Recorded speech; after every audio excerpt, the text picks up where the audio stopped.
세상엔 말로는 도저히 이해할 수 없는 산업이 하나 있습니다. 누군가의 삶이 무너지는 순간 누군가는 그 파편 위에서 돈을 셉니다. 포탄이 터질 때 울부짖는 사람도 있지만 같은 포탄이 터질 때 주가 그래프가 치솟는 기업도 있죠. 믿기 싫어도 이게 지금 우리가 살고 있는 세계 경제의 진짜 얼굴입니다.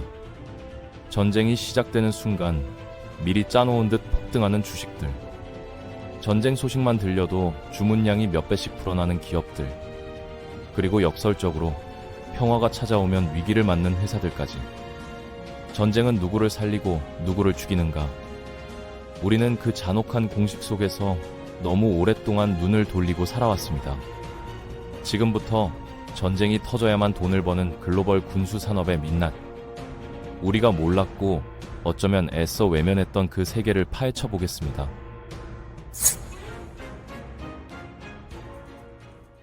(2022년 2월) 러시아가 우크라이나를 침공했습니다.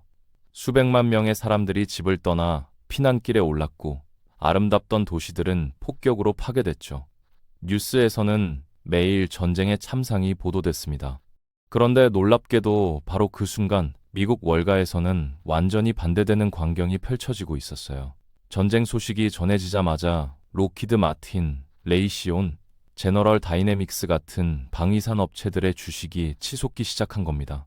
마치 오랫동안 기다려온 기회를 맞이한 것처럼 이들의 주가 그래프는 로켓처럼 상승했어요. 불과 며칠 사이에 예상 매출이 수십억 달러씩 늘어났습니다. 왜 그랬을까요? 이들은 실제 전장에서 자사 제품의 성능을 입증할 기회를 얻은 셈이었죠. 우크라이나 전선에서 가장 주목받은 무기 중 하나가 미국제 FIM-92 스팅어 미사일과 제블린 대전차 미사일이었습니다. 러시아 전차들이 연이어 파괴되는 장면이 SNS와 언론을 통해 실시간으로 퍼져나갔어요. 전 세계 군사 전문가들은 제품명을 구체적으로 언급하며 성능이 확실히 검증됐다고 평가했습니다. 이 무기들을 제작한 회사가 바로 레이시온과 로키드 마틴이었죠. 전쟁이 장기화될수록 그리고 실전에서 효과가 증명될수록 각국 정부들은 우리도 똑같은 무기가 필요하다며 구매 요청을 쏟아냈습니다. 이것이야말로 전쟁이 만들어낸 최고의 제품 시연회였던 셈이죠. 2022년 전쟁 발발 이후 미국은 우크라이나에 무기를 대량으로 지원하기 시작했습니다. 그 규모만 해도 무려 485억 러에 달했어요. 겉으로 보면 엄청난 돈을 퍼부은 것처럼 보이고 미국이 손해를 본 것 같습니다. 하지만 실제로는 이 과정에서 앞서 언급한 미국 방산 기업들이 오히려 더 큰 수익을 올렸다는 점입니다. 어떻게 이런 일이 가능했을까요? 미국 정부의 작동 방식을 보면 이해가 됩니다. 전쟁이 터지자 미국은 자국 군사 창고에 보관 중이던 무기들을 꺼내서 우크라이나에 무상으로 제공했어요. 당연히 그 무기들은 과거의 방산 업체들로부터 구매했던 것들이었죠. 여기까지는 일반적인 군사 지원처럼 보입니다. 진짜 문제는 그 다음에 벌어졌어요. 창고가 비워지자 미국 국방부는 재고 보충이라는 명목으로 다시 똑같은 무기들을 같은 회사들에게 재주문하기 시작한 겁니다. 결국 방산기업 입장에서는 동일한 무기를 두 번 판매한 셈이 됐죠. 미국 정부는 우크라이나에 무기를 공짜로 준 것처럼 보이지만 실제로는 그 무기를 만든 자국 기업들에게 두 번 대금을 지불한 구조가 만들어진 겁니다. 이 때문에 많은 투자자들이 이렇게 말합니다. 전쟁은 비극이지만 특정 기업들에게는 최고의 기회다. 이런 현상은 미국만의 이야기가 아니에요. 독일, 폴란드, 프랑스, 핀란드를 비롯한 유럽 각국도 국방 예산을 대폭 증액하며 미국산 무기 구매 계약을 잇따라 체결했습니다. 그리고 이 소식이 들릴 때마다 관련 기업들의 주가는 다시 급등했죠. 월가 투자자들 사이에서 회자되는 공식이 있습니다. 전쟁은 공포지만 투자자에게는 기회다. 미국 방위산업계는 수십 년 동안 이런 구조를 통해 전쟁을 하나의 비즈니스 모델로 만들어 왔어요. 이 구조가 세상에 본격적으로 드러난 건 이라크 전쟁 때였습니다. 2003년 미국은 대량 살상무기 보유라는 명분을 내세우며 이라크를 침공했어요. 전쟁은 결과적으로 8년 이상 지속됐고 그 기간 동안 수많은 미국 기업들이 막대한 수익을 거둬들였습니다. 그 중에서도 가장 대표적인 회사가 하나 있어요. 바로 KBR이라는 기업입니다. 원래는 에너지 기업 할리버튼의 자회사였는데 전쟁이 시작되면서 군수 사업의 최전선으로 뛰어들었죠. 이라크 주둔 미군 기지 건설, 병사들의 식사 제공, 물류 관리, 연료 보급, 차량 정비까지 모든 걸 담당했습니다. 한마디로 군대 뒤에서 전쟁을 움직이는 손이었던 셈이죠. 전쟁이 한창일 때 KBR의 연간 수익은 무려 103억 달러에 육박했습니다. 단일 전쟁 하나로 이 정도 매출을 올린 민간 기업은 매우 드물어요. 그런데 이 수익 구조에는 치명적인 약점이 하나 있었습니다. 전쟁이 끝나면 매출도 함께 끝난다는 사실이죠. 2011년 미국이 이라크에서 철수하기 시작했습니다. 그러자 어떤 일이 벌어졌을까요? KBR은 급격한 수익 붕괴를 겪었어요. 주가는 폭락했고 대규모 해고가 이어졌습니다. 전쟁이 종료되자 이 회사가 존재할 이유 자체가 사라진 셈이었죠. KBR만이 아니에요. 보잉, 노스럽 그루먼, 제너럼 다이내믹스 같은 미국의 주요 방산 기업들도 비슷한 구조를 갖고 있었습니다. 이들의 공통점은 뭘까요? 연간 매출의 62% 이상이 군사 계약으로 구성되어 있다는 점이에요. 즉, 평화가 찾아오면 예산이 줄어들고 신규 무기 계약이 중단되며 국방 지출도 감소하면서 기업의 생존 자체가 위협받게 되는 구조입니다. 전쟁이 끝나면 무너지는 시스템이라면 이 기업들이 그냥 가만히 앉아서 지켜만 봤을까요? 당연히 아니죠. 그들은 곧 새로운 전략을 구사하기 시작합니다. 바로 긴장과 분쟁을 조성하는 것이었어요. 세계적인 물리학자 카를로 로벨리는 이 문제를 아주 직설적으로 지적했습니다. 그는 이렇게 말했죠. 전쟁은 생각보다 단순한 이유로 발생하기도 합니다. 가장 흔한 동기가 바로 돈이에요. 무기를 제조하고 판매하는 일은 상상 이상의 거대한 수익을 만들어내는 사업입니다. 그리고 정치권은 바로 그 전쟁 산업에서 흘러나오는 자금줄에 깊숙이 연결되어 있습니다. 현재 이탈리아 국방장관도 세계적인 방산기업 레오나르도와 밀접한 관계를 맺고 있는 인물이에요. 심지어 그는 과거 방산업계 협회의 회장을 역임한 적도 있습니다. 그러니 질문이 생기죠. 국방부는 정말로 국가를 지키기 위해 존재하는 걸까요? 아니면 무기를 판매하는 기업들을 돕기 위해 존재하는 걸까요?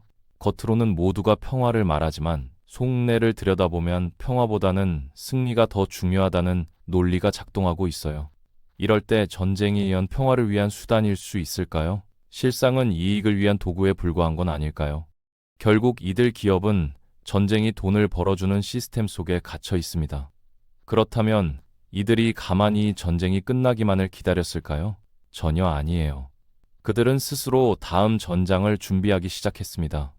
이라크 전쟁이 종료된 직후 미국 방산업계 내부에서는 이런 이야기가 돌기 시작했습니다. 우리에게는 다음 위협이 필요하다.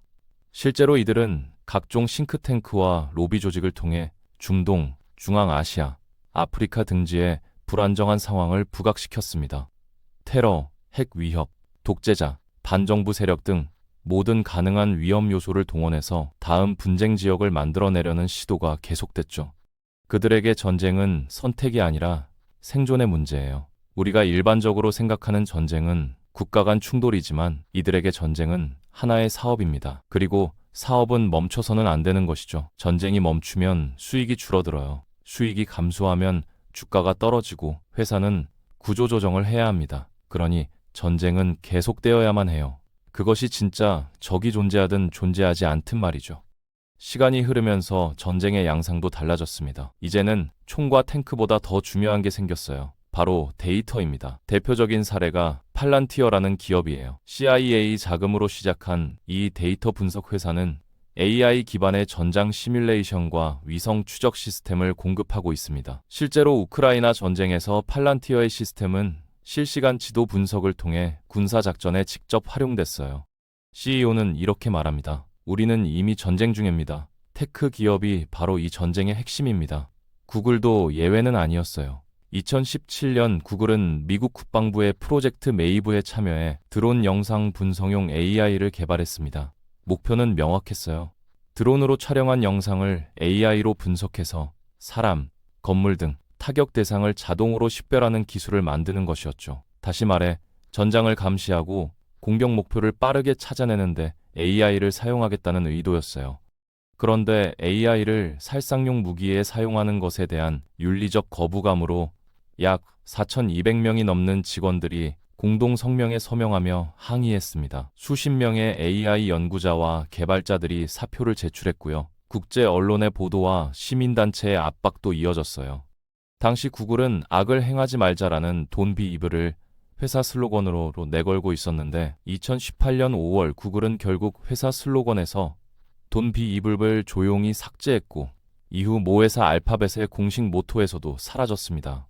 할리우드도 예외가 아니에요. 넷플릭스, 디즈니, HBO는 미국 국방부와 공식 협업 계약을 맺고 콘텐츠를 제작해왔습니다. 그 목적은 단 하나, 전쟁을 미화하고 이미지를 세탁하기 위해서죠. 예를 들어 탑건 매버릭은 미 해군이 직접 자문한 영화예요. 시나리오도 촬영 장소도 장비도 모두 제공됐습니다. 결과는 어땠을까요? 개봉 후 미 해군 지원자 수가 폭증했어요.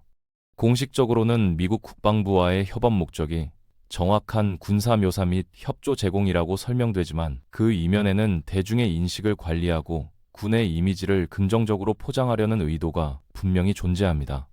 우리는 직접 총을 들지 않았지만 우리가 사용하는 물건, 보는 영상, 누리는 기술은 어쩌면 그 전쟁 시스템 안에서 한 축을 담당하고 있을지도 모릅니다. 우리는 그냥 탑건 한 편을 재미있게 봤을 뿐인데 그 영화 하나로 실제 해군 지원자가 늘어났어요. 이건 개인이 잘못해서 생긴 일이 아닙니다. 우리가 일부러 전쟁을 원한 것도 아니고 군수업체에 투자한 것도 아니니까요. 그런데 우리가 쓰는 스마트폰, 보는 영화, 입는 옷, 먹는 음식까지 그 배경을 자세히 들여다보면 놀랍게도 그 안에는 전쟁과 연결된 고리가 있을 수 있습니다. 우리는 그냥 소비했을 뿐인데 그 소비가 어떤 기업에게 수익을 안겨주고 그 기업이 전쟁에서 이익을 얻는 구조라면 과연 우리는 전쟁과 완전히 무관하다고 말할 수 있을까요? 전쟁도 그렇고 산업도 그렇고 우리는 언제나 수많은 구조와 관계 속에 놓여 있죠. 세상은 모든 것이 서로 연결되어 있고 우리는 그 거대한 시스템 안에 이미 포함되어 있습니다. 그렇다면 이 거대한 구조 안에서 우리는 아무것도 할 수 없는 걸까요? 우리가 할 수 있는 건 작지만 분명합니다. 바로 이 구조를 인식하는 것이죠. 어떤 소비가 누구를 살찌우는지, 어떤 선택이 어떤 연결고리를 자극하는지 알아차리는 순간 우리는 더 이상 무력한 개인이 아니에요. 내 소비는 누구를 이롭게 하는가? 내가 편하게 누리는 기술 뒤에는 어떤 시스템이 숨어 있는가? 그 질문 하나가 이 구조를 흔드는 첫 번째 균열이 될 수 있습니다. 그건 거창한 혁명이 아니라 각자가 선택하는 작은 시선에서 시작되는 거예요. 물리학자 카를로 로벨리는 과학과 철학의 경계를 넘나들며 지난 13년간 직접 기록한 책 무엇도 홀로 존재하지 않는다를 통해 이렇게 말했습니다. 세상을 바꾸는 일은 언제나 세상을 새롭게 보는 눈에서 시작된다. 그는 왜 전쟁에 대해 이야기하고 왜 정치와 사회를 비판했을까요? 과학자는 조용히 연구만이라는 말에 대해 로벨리는 이렇게 반박했습니다. 정치에는 관여하지 말고 너 자신만 생각해라. 이는 편협한 그제안이 되라는 이야기입니다. 즉, 로벨리는 과학자도 시민으로서의 책임이 있다고 말하는 거예요. 정치에 관여하지 말라는 말은 불리한 구조에 침묵하라, 현실에 눈을 감으라는 것과 다르지 않다는 뜻입니다. 그는 물리학자이지만 언제나 과학을 넘어서 인간, 권력, 죽음, 사회, 윤리, 그리고 연결에 대해 말해온 사람이에요. 우리는 연결 속에서만 존재한다. 고립된 진실은 없고 고립된 인간도 없다. 바로 이 메시지가 우리가 방금까지 함께 들여다본 전쟁과 소비업, 소비와 구조 이야기와 맞닿아 있습니다. 무엇도 홀로 존재하지 않는다는 사실은 우리가 세상을 좀 더 다양한 각도에서 바라보고 그로 인해 새로운 가치를 발견할 수 있도록 해줘요. 우리가 일상에서 마주치는 사물, 사건, 사람, 감정들, 이 모든 것은 절대 고립된 채 존재하지 않습니다. 보이지 않는 이해관계와 거대한 시스템 속에서 서로 얽히고 밀어내고 끌어당기며 움직이죠. 그 사실을 깨닫는 순간 우리는 더 이상 작은 개인이 아닙니다. 세상을 관통하는 힘의 흐름을 읽어내는 관찰자가 되고 변화를 만들어낼 수 있는 주체가 됩니다.